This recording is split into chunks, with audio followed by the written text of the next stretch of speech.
ఉన్న బంగారాన్ని విడిపించి ఆ రోజు ఆన్లైన్ రేటుకే మేము కొంటాం. Sharma gold company. నమస్కారం, వెల్కమ్ టు సుమన్ టీవీ. నేను గీతాంజలి. స్వయం పాకదానం అంటారు. ప్రత్యేకించి కొన్ని రోజుల్లో అందులోనూ బ్రాహ్మణులు ఎవరైనా మనకి దగ్గరలో ఉన్నా లేకుంటే ఎవరికైనా సరే స్వయం పాకదానం అని ఇస్తూ ఉంటారు. అసలు ఈ స్వయం పాకదానం విశిష్టత ఏంటి? ఎందుకు ఇవ్వాలి? ఎవరెవరికి ఇవ్వాలి? ఆ స్వయం పాకంలో అసలు ఏ ఏ వస్తువులు ముఖ్యంగా ఉండాలి? అవి ఇవ్వటం వల్ల మనకు కలిగేటువంటివి ఏంటి? ఈ వివరాలన్నీ తెలుసుకుందాం. ఏమేమి ఉండాలో నేను ఇక్కడ లైవ్లో నేను గురువు గారికి ఇద్దామని భావించాను, పెద్దల పేరు చెప్పి. మీరు కూడా ఒకవేళ మీకు సందేహాలు ఉన్నట్లయితే ఈ వీడియో ద్వారా మీకు క్లియర్ అవుతాయని భావిస్తున్నాను.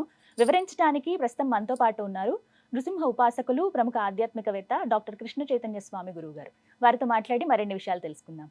గురుగారు నమస్కారం అండి. నమస్కారం. గురుగారు, స్వయం పాకదానం వింటున్నాం. చిన్నప్పటి నుంచి నేను చూసేదాన్ని. మా అమ్మగారు మా నాన్నగారు ఇచ్చేవాళ్ళు, ఏమైనా సందర్భాన్ని బట్టి. మహాలయ అమావాస్యకి ఇచ్చేవాళ్ళు, లేదంటే ఏమైనా పూజ జరిగేటప్పుడు అయ్యగారు వస్తే స్వయం పాకదానం ఇవ్వాలి అని చెప్పి ఉన్న వస్తువులు అవన్నీ దగ్గరికి చేర్చి ఇచ్చేవాళ్ళు. ముందుగా అసలు స్వయం పాకదానం యొక్క ప్రాధాన్యత ఏంటండి? ప్రాముఖ్యత కూడా, విశిష్టత, ఇవన్నీ కూడా తెలియచేయండి. తప్పకుండా. అంటే స్వయం పాకము అనేటువంటిది ఫస్ట్ ఎవరికి వారు వంట చేసుకోవడానికి ఆ ఇంట్లో ఆ రోజుకు సంబంధించినటువంటి పదార్థాలన్నింటినీ ఇచ్చేటువంటిది ఒకటి. ఫస్ట్ పూర్వం పెద్దల రోజుల్లో ఆ గ్రామంలో ఉండేటువంటి బ్రాహ్మణులకి వీళ్ళ ఇంట్లో ఏదైనా ఒక పండగైనా, లేదా వాళ్ళ ఇంట్లో పెళ్ళి అయినా, లేదా పితృదేవతలకు సంబంధించినటువంటి తర్పణ శ్రాద్ధ కార్యక్రమాలైనా, ఏ విశేషమైనటువంటి రోజు వాళ్ళ ఇంట్లో ఉంటే ఆ ఇంట్లో ఉండేటువంటి పురోహితుడు కానీ వాళ్ళ ఇంటికి సంబంధించినటువంటి వాళ్ళు ఎవరైతే ఉన్నారో వాళ్ళందరికీ కూడా ఒక రోజు భోజనం, వీళ్ళు ఎలా అయితే భోజనం చేస్తారో అలాంటి భోజనం వాళ్ళు కూడా అన్ని చేయాలి అనేటువంటి సంకల్పంతో ఏర్పాటు చేసినటువంటిది అమ్మాయి. ఆ సమయం అంటే వీళ్ళు అన్ని రకాలైనటువంటివి వండుకొని వీళ్ళు ఎలా అయితే భోజిస్తారో ఆ పురోహితుడు కావచ్చు, వాళ్ళు ఎవరైతే ఆ కుటుంబానికి సంబంధించి ఆధారపడి ఉన్నారో వాళ్ళందరూ కూడా ఆ భోజనం చేయాలి అంటే వాళ్ళ ఇంట్లో వండుకొని అందరికీ పెట్టుకోవాలి అనేటువంటి దాంతో ఏర్పాటు చేసినటువంటిది స్వయం పాకం. అంటే దీన్ని ఇవ్వడం ద్వారా ఏమవుతుందంటే ఖచ్చితంగా అంటే మనం ఎలా అయితే ఉన్నామో మనతో పాటు ఉండేటువంటి వాళ్ళు కూడా అలాంటి భోజనాన్ని తీసుకుంటారు అనేటువంటిది ఒకటి. ఇది గ్రామీణ ప్రాంతాల్లో చాలా ఎక్కువగా ఉంటుందమ్మా. మహాలయ పక్షాలు వచ్చేటప్పటికి చాలా మంది వాళ్ళ పెద్దలకు సంబంధించినటువంటి పెత్తర్ల అమావాస్య అని చెప్పి దీని పొత్తర్లు అని కూడా దీనికి పేరు. అంటే వీటిని ఏం చేస్తారంటే ఆనాడు ఒక బ్రాహ్మణుడి దగ్గరికి వెళ్ళి వాళ్ళ పెద్దలకు సంబంధించినటువంటి సంకల్పం చేయించుకొని ఆ భోజనానికి సంబంధించినటువంటి సామాగ్రిని అంతా కూడా వాళ్ళకి ఇచ్చి వాళ్ళతో ఆశీర్వచనం తీసుకొని వచ్చేటువంటిది చాలా చాలా ప్రాంతాల్లో ఉండేటువంటి సాంప్రదాయం. ఇది ఇవ్వడం ద్వారా ఏమవుతుంటే అన్నప్రసాదాన్ని మనం అందిస్తే ఎలాంటి ఫలితం వస్తుందో దీనికి కూడా అంతే ఫలితం వస్తుందమ్మ ఖచ్చితంగా. అది అంతే కదా. ఇప్పుడు మనం ఆనాడు వారు ఏదైతే భోజనం చేసుకుంటారో కుటుంబానికి సరిపడా, ఒకరికి కాదు వాళ్ళ కుటుంబంలో సరిపడా ఇచ్చేటువంటి సామాగ్రి అంతా ఉన్నప్పుడు అన్నప్రసాదాన్ని అందించినటువంటి ఫలితం కూడా తప్పకుండా వాళ్ళకు వస్తుంది. అంటే అమావాస్య పర్వదినాలు ఇలాంటివి ఏదైనా దానం చేస్తే ఆ దాన ఫలితం కూడా వాళ్ళకు వస్తుంది. అంటే ప్రముఖమైన రోజులు అంటూ ఉంటాయండి స్వయం పాకదానానికి? అలా ఏం లేదమ్మా, ప్రత్యేకంగా ఈ రోజే దానం చేయాలి అనేటువంటిది. ఇప్పుడు పెద్దలకు సంబంధించినటువంటి 15 రోజులు ఉన్నాయి అనుకోండి, పాడ్యమి నుంచి అమావాస్య దాకా వాళ్ళకి ఏది రోజు వాళ్ళ పితృదేవతలకు సంబంధించిన రోజు అయితే ఆ రోజు ఇవ్వడం అనేటువంటిది. ఇందులో ఏదో భరణి, శ్రాద్ధము, మధ్యాష్టమి లేదా త్రయోదశి, చతుర్దశి, అమావాస్య ఇలాంటి విశేషమైనటువంటి పర్వదినాలు అది ఏది లేకపోతే కనీసం అమావాస్య అనేటువంటిది ఇంకా ఉత్తమోత్తమైనటువంటిది ఆనాడు అందరూ ఇచ్చి చేస్తుంటారు. ముఖ్యంగా ఎవరికి ఇవ్వాలి అనేది ఒక ప్రశ్న అండి. అంటే సాధారణంగా ఇక్కడ చాలా ప్రాంతాల్లో తర్పణ శ్రాద్ధ కార్యక్రమాలు నిర్వహించుకున్న తర్వాత ఇంట్లో వాళ్ళ ఇంటి పురోహితుడు ఎవరైనా ఇంటికి వచ్చి తర్పణ శ్రాద్ధ కార్యక్రమాలు నిర్వహించుకొని తర్వాత వాళ్ళు ఆ పదార్థాలు ఏదైతే ఉంటారో వాళ్ళ పితృదేవతలకు నివేదన చేసిన తర్వాత బ్రాహ్మణుడికి స్వయం పాకం ఇచ్చి వాళ్ళ ఆశీర్వచనం తీసుకోవడం అనేటువంటిది ఉంటుంది. ఇప్పుడు చాలా ఇళ్లలో ఈ తర్పణ శ్రాద్ధ కార్యక్రమాలు అనేటువంటివి లేకుండా బ్రాహ్మణుడు ఒక ఆలయంలో ఉంటే ఆలయం దగ్గరికి వెళ్ళి వీళ్ళు ఈ యొక్క స్వయం పాకాన్ని ఇచ్చి అక్కడ గోవు ఉంటే గోవుకు ఆహారం పెట్టి నమస్కారం చేసుకొని వచ్చేటువంటిది జరుగుతుందమ్మా. అంటే మేమేమంటున్నామంటే బ్రాహ్మణుడికి ఇవ్వాలి అనేటువంటిది ఎంత విశేషమో అన్నార్తులకి ఎవరైతే ఆహారం లేక ఇబ్బంది పడుతున్నారు ఖచ్చితంగా అంటే నారాయణుడు అక్కడ ఖచ్చితంగా వాడికి ఇవ్వడం ద్వారా ఇంకా అద్భుతమైనటువంటి ఫలితాన్ని ఇస్తాడు. అంటే నువ్వు భోజనం చేసే సమయంలో ఇంకొకటి ఆకలి తీర్చాము అనేటువంటిది నీ దగ్గర ఉంటే అంటే నారాయణ సేవే కదా అది, అలాంటిది చేయగలిగితే అంటే నువ్వు ఎలా అయితే భోజనం చేస్తున్నావో అలాంటి భోజనాన్ని అసలు లేనటువంటి వాడి దగ్గరికి వెళ్ళి ఇవ్వగలిగితే చాలా అద్భుతమైనటువంటి ఫలితం ఖచ్చితంగా ఉంటుందమ్మా. ఎందుకంటే పితృదేవతలు అనేటువంటి వాళ్ళ అనుగ్రహం ఎలాంటిది అంటే భగవద్ అనుగ్రహం కంటే గొప్పది అని చెప్తాం. అలాంటి పితృదేవతలు కూడా సంతసిస్తారు ఖచ్చితంగా. ఎందుకంటే బాగా ఆకలయ్యేవాడికి మనం ఏ బంగారం ఇచ్చినా ఏమి ఇచ్చినప్పటికీ కూడా అవి తృప్తినివ్వదు. అన్నం పెడితే వాడికి ఉండేటువంటి తృప్తి చాలా గొప్పదమ్మా.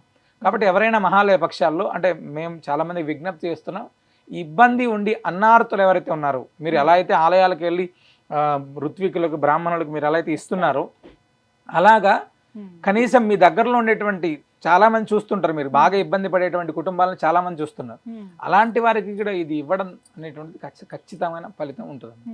అంటే ఎవరెవరు ఇవ్వచ్చు అనేది కూడా, ఎందుకంటే పితృ కార్యక్రమాలు అంటే మగవారు చేస్తే మంచిది, ఆడపిల్లల కన్నా కూడా వాళ్ళకి అర్హత అనేది లేదు కాబట్టి అయ్యగారి ద్వారా చేయించవచ్చు అంటారు పితృ కార్యక్రమాలు. అవును.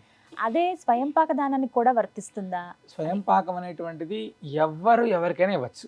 ఫస్ట్ అంటే కొడుకే ఇవ్వాలి, ఖచ్చితంగా కూతురే ఇవ్వాలి, వీళ్ళు ఇస్తే ఫలితం ఉండదు, వీళ్ళు ఇస్తే ఫలితం ఉండదు అనేటువంటిది ఖచ్చితంగా లేదమ్మా.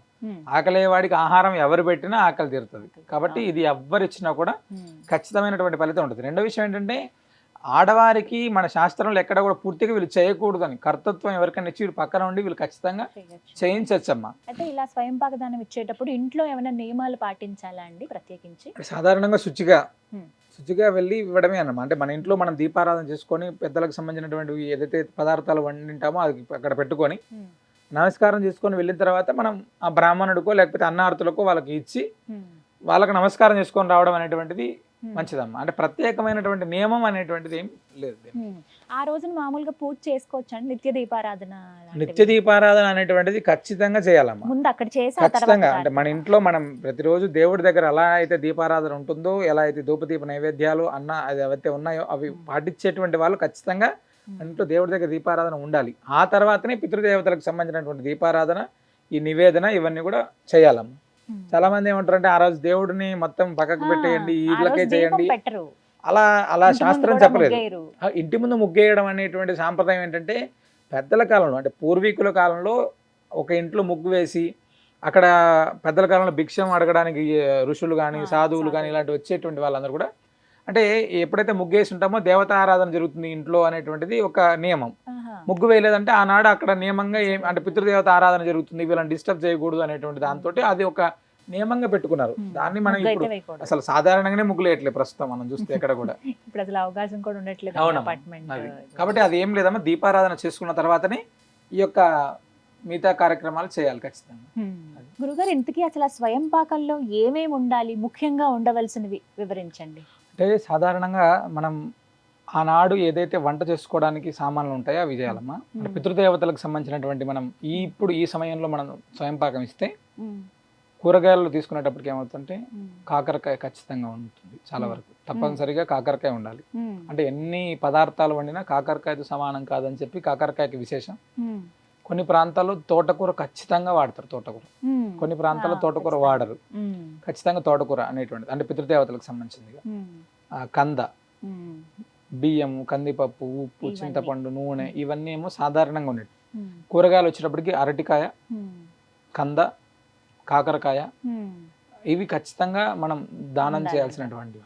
అసలు ఉండకూడదు ఇవి గనక పెట్టారంటే అది అంటే ఉల్లి వెల్లుల్లి అనేటువంటిది దగ్గర కూడా రావద్దు. ఫస్ట్ ఉల్లి వెల్లుల్లి అనేటువంటిది ఖచ్చితంగా మనం సాధారణంగా అది సాధారణమైన రోజుల్లో కూడా స్వయం పాకం ఇచ్చేటప్పుడు ఉల్లి వెల్లుల్లి ఎవ్వరికి ఇవ్వకూడదు. అంటే చాలా మంది తెలియక అవి ఉంటాయి ఇంట్లో వాళ్ళు వాడతారు అనే ఉద్దేశంతో వీళ్ళు అవి ఇచ్చేసి దానం చేస్తుంటారు తప్ప అవి కూడా విశ్వామిత్రుడు సృష్టి. అవి ఎక్కడ కూడా మనకు అవి ఇవ్వాలి అనేటువంటిది అది పూర్తి నిషిద్ధం అమ్మ. ఖచ్చితంగా అది బంగాళదుంపలు కానీ టమోటా పళ్ళు కానీ ఇవన్నీ కూడా అసలు ఇవ్వద్దండి. ఇవన్నీ కూడా మనకు శాస్త్రంలో చెప్పలేదు. ఉల్లి వెల్లుల్లితే 100% నిషిద్ధం, అవి ఖచ్చితంగా ఇవ్వకూడదమ్మా. అవి అయితే నేను కొన్ని తెప్పించాను గురువు గారు స్వయం పాకం ఇద్దామని చెప్పి. ఏమేమి ఉండాలో ముఖ్యమైనవి చెప్పండి, నేను అవి అమరుస్తాను. తప్పకుండా అమ్మా. అంటే సాధారణంగా ఇస్తరాకు అంటే భోజనం అంటే మనం వండినటువంటి పదార్థం అంతా కూడా మనం ఇస్తరాకులో వేసుకొని కదా భోజనం చేస్తాం. కాబట్టి ఖచ్చితంగా ఇస్తరాకులోనే ఇవన్నీ ఇవ్వాలి అని చెప్పి మనకు శాస్త్రం. పెద్దలు ఏం చెప్తారంటే చాలా మంది మర్చిపోయి అన్ని సామాగ్రి ఇచ్చిన తర్వాత భోజనం చేశారా అని అడిగితే పక్కింటోడి దైవాల భోజనం చేసామని చెప్పారంట ఒకసారి. ఎందుకయ్యా అంటే నువ్వు అన్ని సామాన్లు ఇచ్చావు కానీ ఇస్తరాకు ఇవ్వలేదు, నేను ఏం చేయాలో అర్థం కాక పక్కింటోడి దగ్గరికి వెళ్ళాను. మరి ఏంటంటే పుణ్యవంత ఆయనకి వెళ్ళిపోయింది అని. అలాగా అంటే అన్ని సామాన్లు ఇచ్చినప్పుడు కూడా ఇస్తరాకు అనేటువంటిది ఖచ్చితంగా మనం భోజనానికి ఇవ్వాలి. అరిటాకు వేస్తూ ఉంటారు సాధారణంగా కొన్ని ప్రాంతాల్లో అది నిషిద్ధంగా చెప్తారు, అరిటాకు వాడద్దు అని, ప్రసాదం అని. కొన్ని ప్రాంతాలు ఇస్తరాకుని మోదుగాకు చాలా విశేషం సాధారణంగా. అది అంటే కొంతమంది దొరకని ప్రాంతం దొరకని ఇప్పుడు ప్రస్తుతం కాలంలో ఏమవుతుందంటే మోదుగు చెట్లే కరవవుతున్నాయి కాబట్టి మోదుగా కాకపోయినా కనీసం కొన్ని ప్లేట్లలో ఆకు కుట్టి ఇస్తున్నారమ్మా ఇప్పుడు కొన్ని ప్రాంతాల్లో. దాంట్లో అయినా కూడా మనకు ఇవ్వచ్చు. గురుగారు నేనైతే ఇప్పుడు కొన్ని మీరు చెప్తూ ఉండండి, నేను కొన్ని వస్తువులు తెచ్చి తప్పకుండా పెడతాను. తప్పకుండా అమ్మా. ముందు ఇస్తరాకమ్మా. ఇస్తరాకులో బియ్యం విస్తరాకు నాకు అందుబాటులో ఉన్నటువంటి విస్తరాకు తెప్పించానండి. అమ్మమ్మ, తర్వాత బియ్యం, పెసరపప్పు, ఉప్పు, బెల్లం, చింతపండు, మిరియాలు, మనకు ఉన్నటువంటి అంటే పోపు సామాన్లు ఉంటాం కదా మామూలుగా, ఆవాలు, జీలకర్ర, శనగపప్పు, ఉద్దిపప్పు,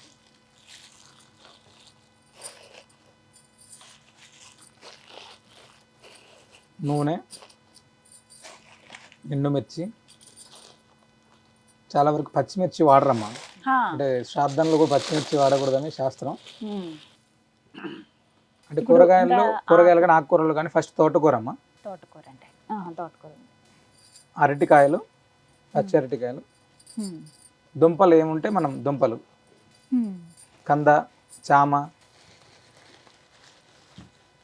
వాటితో పాటు ఏదైనా దక్షిణ, అంటే బ్రాహ్మణుడికి ఇచ్చేటప్పుడు దక్షిణ ఇవ్వాలి అని చెప్తారు కదా, కాబట్టి దాంతోపాటు దక్షిణను ఇచ్చి మనం మన పితృదేవతలను ఒకసారి స్మరించుకొని బ్రాహ్మణుడికి ఇచ్చి మనం నమస్కారం చేసుకోవడం, లేదా అన్నార్థులకు ఇచ్చేటప్పుడు కూడా మన పితృదేవతలను స్మరించుకొని వాళ్ళకి ఇవ్వడం అనేటువంటిది తప్పనిసరిగా ముఖ్యం. ఈ విధంగా ఇవ్వాలంటారు. ఇది శాస్త్రం పూర్తిగా. చాలా మంది కొన్ని సామాన్లు తీసుకెళ్ళాలంటే ఉపయోగం లేకుండా తీసుకుని వెళ్తుంటారు చాలా మంది.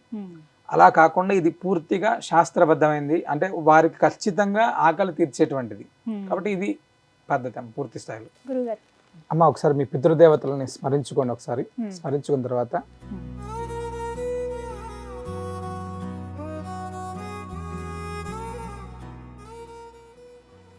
చెప్పండి.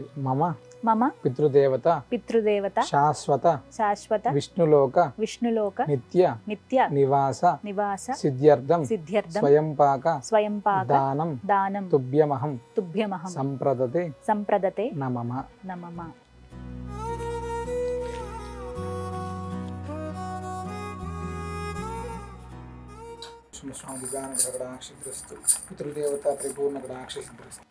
విన్నారు కదా, ప్రత్యేకించి ఈ పితృపక్షాల్లో మీరు ఎప్పుడు కుదిరినా ఇవ్వచ్చండి స్వయంపాక దానం అనేది. అయితే ఎవరెవరికి ఇవ్వాలి, ఎలా ఇవ్వాలి, ఏమేమి ఉండాలనే విషయం మీకు తెలియజేద్దామని ఈ వీడియో తీసే ప్రయత్నం చేశాము. గురుగారు కూడా చాలా చక్కగా వివరించారు.